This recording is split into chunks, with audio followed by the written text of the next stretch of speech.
Okay, guys, I have a confession to make. I changed my mind. I don't think we should be so cruel to our toxic and emotionally immature parents because it's their first time doing life too. Just kidding.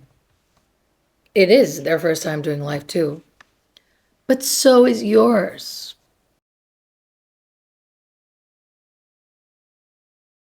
So in this video, I'm going to be talking about this insane reframe, spiritualized gaslighting, bypassing idea that helps us romanticize abuse and wrap it in a nice little bow by showing so much empathy and understanding to somebody who abused us for our entire lives, who didn't show empathy. Oh, it's your first time doing life and you couldn't have empathy. Oh, makes sense. No worries. No worries, it makes sense. Peace and love. We've all heard this deeply insightful canceling phrase. It's your parents' first time doing life, which means you're supposed to be moved and be like, oh, it's okay. It's their first time doing life, so they've committed most of that life to abusing, disrespecting, and hurting me, and never once questioned that maybe they should have done some type of introspective work in order to stop doing so. Like if you think about you doing something insane, oh, every day you do something and you're hurting yourself or whatever, at some point you're gonna sit down like, why am I doing this to myself? But that's just you and everybody else, not an emotionally mature parent. No, no, no, they're not supposed to do that. They consecutively treat you badly and somehow it's always your fault, never theirs. So it's first time, but they were pretty efficient for a first time in wrecking your self-esteem, right? Good job, first timers. They succeeded perfectly. And hopefully there's never a second time around where they get to be your parents again, because they'd finish what they started. Completely obliterate you until there's nothing left of you. Which again brings us to this other insane understanding that says you chose your parents. Oh. So, we're infusing spiritual ideas. Ideas. They are ideas. There's no proof. We're speculating here. You chose your parents, so you must be careful. You must be grateful for them being like that to you. Or they will always be your parents. They're going to be your parents next life, and next life it's going to be better or worse. Who knows? That's just not, it doesn't help anybody. So please don't allow that narrative to get into your mind, especially if you're just starting to heal, because it's a very canceling way of viewing things. Telling somebody whose parents abused them horribly that they chose those parents is the most insane thing we can say to someone. And perhaps in their journey, they can come to this understanding, like a spiritual conclusion about what things were and why they happened, as a way to make meaning. Because really, as I said, there's not enough proof for us to even begin to speculate that that is true. But it's just a sweet, beautiful story. But when you hear it at first, when you're healing, it's the worst thing, which will force you to blame yourself for your own victimization. So in a way, spiritualized understandings are sort of infected, I could say, or inspired by the gaslighting spaces of saying they're your parents. It's the same thing. It's just like, and it's your fault, and you were a bad child, and you have to respect your elders, and you have to do all that. So in a way, it's reinforcing the idea that we are responsible for our own victimization and not the abusers for making us their victims. So, as I said, luckily there's no second time around for them. Hopefully you're not going to let them continue to parent you now, because at some point they will completely obliterate you until there's nothing left of you. And at least now, after, the basic horrible training, there's something left of you. Even if it currently feels inaccessible, I promise you it's there. I promise you that underneath all these mechanisms you created in order to survive, you exist. There's a part of you that has been unaffected by all of this. And this part of you needs to be awakened and sort of come into the rescue of yourself. And that is like your inner essence, your inner essence, your inner parent. But even if you have that energy within you, you can't just operate through that energy, right? Because being a person requires us utilizing more than just the core of who we are. We're a combination of things, a combination of processes who create who we are all together as a human. Those includes our social skills, our abilities to discern, to regulate, the way we express what we feel and how we get in touch with it, the way we're able to control our urges, the ways we're able to become consistent and disciplined with our goals. We take care of our physical bodies. It's a whole package. We're a whole thing. So even if you have that part somewhere hidden, the rest of you is all sorts of things that make it impossible for you to operate in a way that feels good or functional for you. So if you're inherently good and worthy, a lot of us act with a way that doesn't align with that worth, right? How we treat ourselves and how we treat others around us. And so we're all good, inherently good, but we have horrible coping mechanisms. And our parents are not exempt from this humanizing aspect of who we are, right?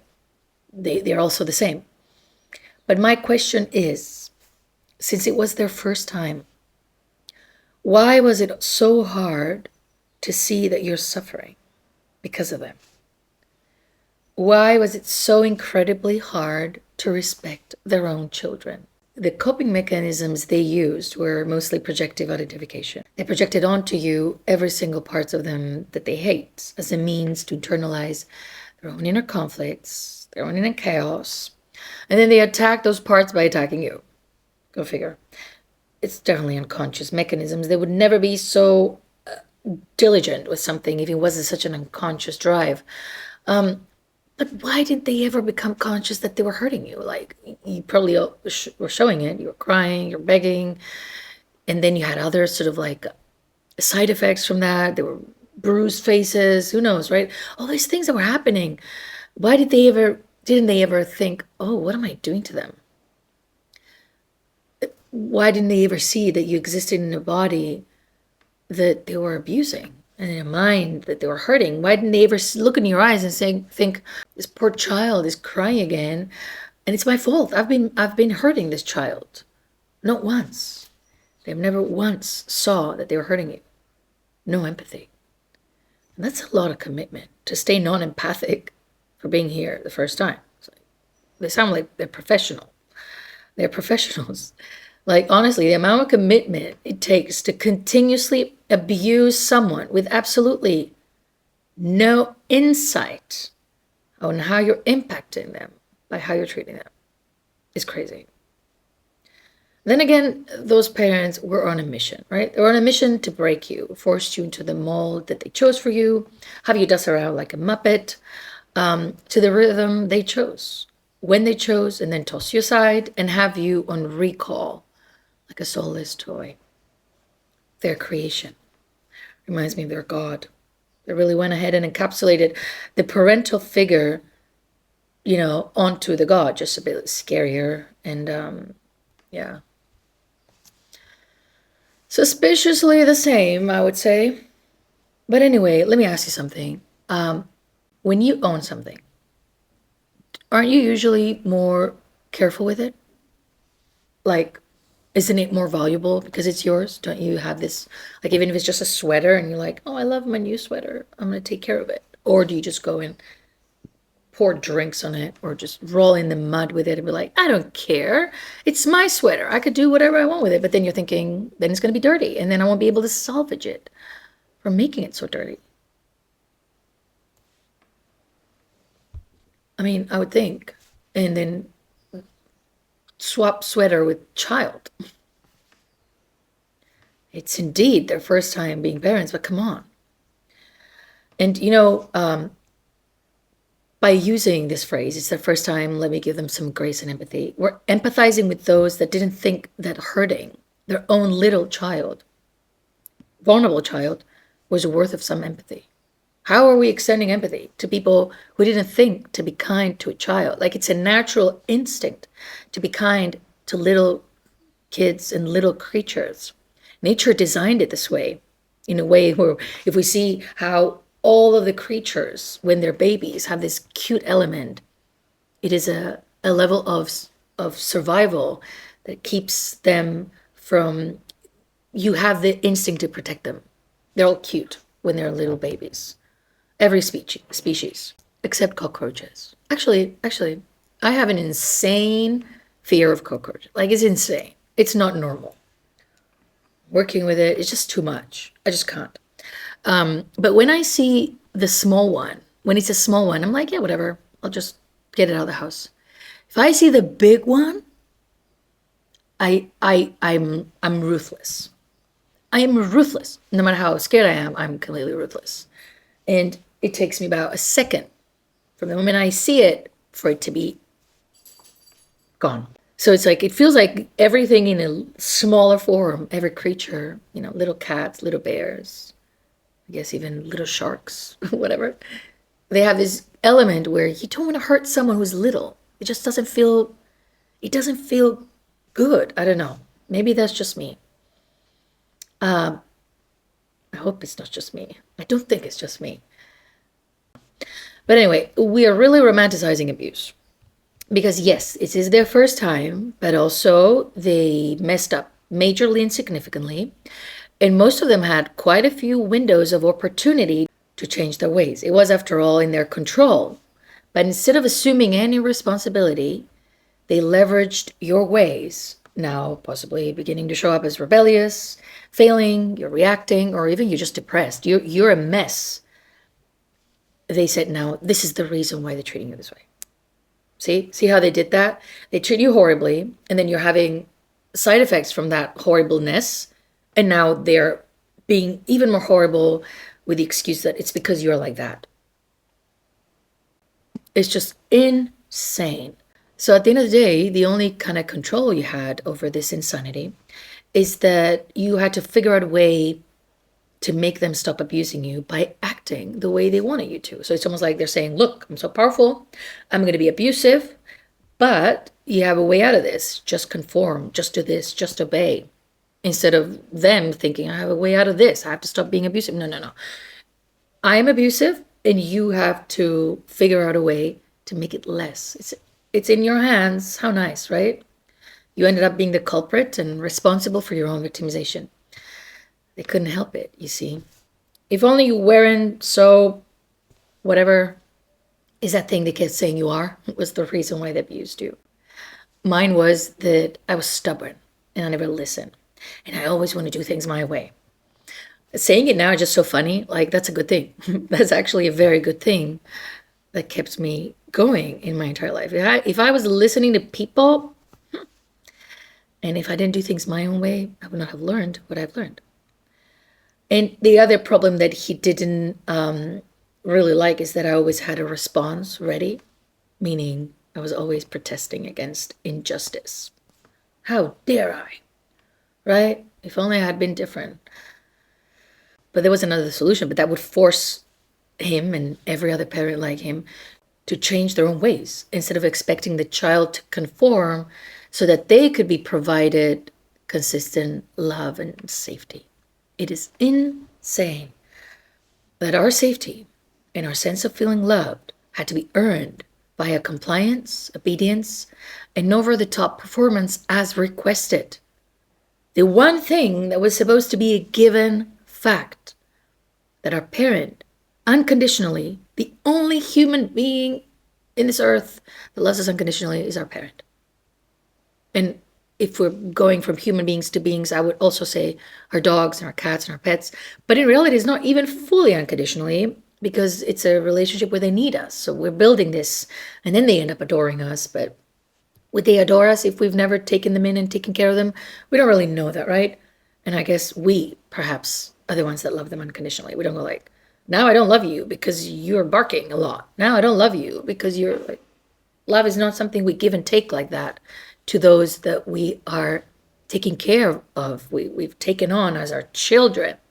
And yes, a lot of us treat our pets like children, and we have access to that information that even though they're not our actual children, we always love them. Like, our love doesn't dissipate, doesn't change. Maybe sometimes they annoy us. Maybe sometimes they're too much, but we're always thinking to be kind to them. And it is hard to raise someone, right, when they are not who you wanted them to be, but this is not about you. And these kind of parents made everything that we are about them and shape-shifted and try to make us who they wanted us to be. And when we weren't, they treat us very bad. But at the same time, they treat us very bad in the process of trying to make us a controllable child, which to begin with has riddled us with so much limitations that even if we want to do well in life in some capacity, it is so hard because we're filled in with so much crap that doesn't let us, right? And the worst part is that we carry these parents within. But anyway, so going through whatever we went through, and children of narcissistic and emotionally immature parents do not know how to exist as themselves because the parents, the way they've showed up, inhibited their own psyche. They've colonized our minds by constantly judging, humiliating, having us question our ability to even become functional adults. Because many times, the most severe damage happens even after childhood is over, when we are finally adults, at least age-wise, but they're still so intertwined with us that they continue to treat us like kids, and then we can't show up as adults. So it was bad enough that as kids, we were struggling so severely, but now we're falling behind even in our adult life. Because we have low self-esteem, we don't think we're capable of much, we hate ourselves, and, since we were told that we're never going to amount to anything, and basically we have been failing or struggling with most things in life because we were so abused all the time that we're always focused on how to anticipate and save ourselves from insanity, right? We were on survival rather than building skills. So we didn't focus on learning how to regulate ourselves, how to organize ourselves, how to be functional. And now we struggle. And now we're stuck. So yes, it is their first time being parents. But the side effects of what they've done are severe enough for us to at least want to keep them accountable and stop using these canceling phrases to justify the abuse. Because when we bring in all of this empathy and understanding to them, while it's not bringing it to ourselves, we're being kind to them, but not being kind to ourselves.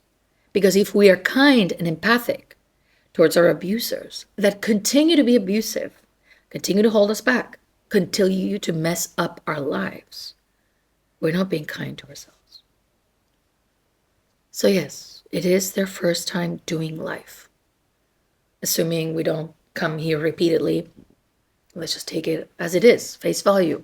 So first time doing life, and they were traumatized by their own childhood, by their own parents who were also here for the first time, who were traumatized by their own parents who were, and you see, that goes times I don't know how many.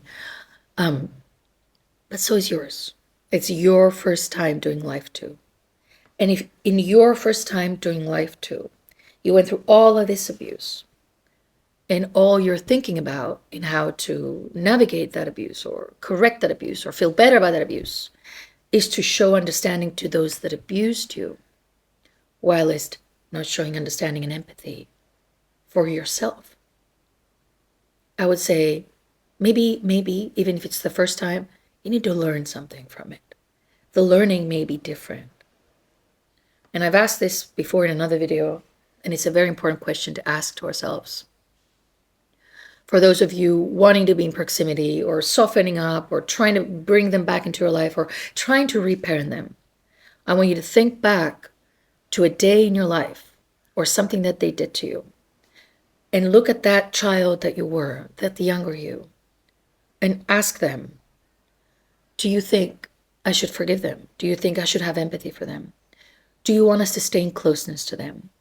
What do you want us to do when I grow up and we're able to leave this home and we have choices and we can work and we can find different people in our lives and we can work through the things that are going on with us? What do you want me to do when we grow up? Do you want us to stay here with them, or do you want us to do something else? And that question is key, an important question to ask ourselves.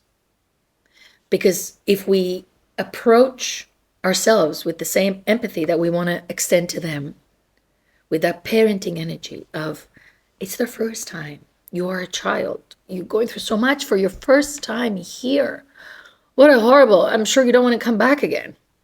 How do we make this time be enough and good enough for us? We didn't start well. How do I make it better for you? And that ignites that attitude of valuing our life and our feelings and who we are more, that we want to value and extend empathy to those who didn't do it for us. This isn't about revenge. This is literally, if it's your first time doing life, first and only time doing life, possibly most of it has been wasted by you being treated unnecessarily, horribly, by someone who, it was the first time doing life and they didn't know how to be kind to their own child. Great. It happened. We can't change it. We can't fix it. It's in the past. But what will you do for the rest of this life that is your first time doing? And that is a question that you need to answer to yourself. And how you want to show up for that younger you that was once begging that you would be old enough to be out there and doing the most of this life. I'll see you guys soon.